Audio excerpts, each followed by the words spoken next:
কিছুদিন আগে বন্যার পরে আমাদের ছেলেমেয়ের অনেক ক্ষয়ক্ষতি হয়েছে। স্কুলে পড়তে আমাদের থেকে অনেক আনন্দ লাগতো, যা পড়ালেখা শিখছিল তাও ভুলে গেছে। যাক আল্লাহ তাআলা এখন আবার স্কুলটা চালু করছে, আমাদের ছেলেমেয়ে এখন পড়তে আছে, আমাদের থেকে অনেক আনন্দ লাগতে আছে।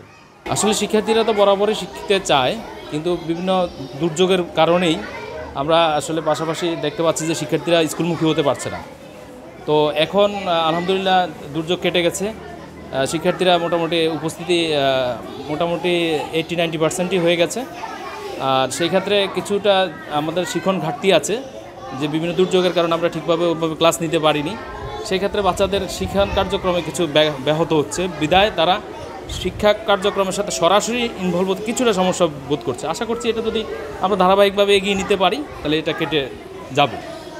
আশ্রয়কেন্দ্রের বর্তমান অবস্থা হলো আমাদের এখানে এখনও আশ্রয়কেন্দ্র চলমানে আছে। আমরা একটি ভবনে আশ্রয়কেন্দ্র হিসাবে রাখছি, আর বাকি ভবনটাতে আমরা পাঠদান কার্যক্রম চলমান রেখেছি।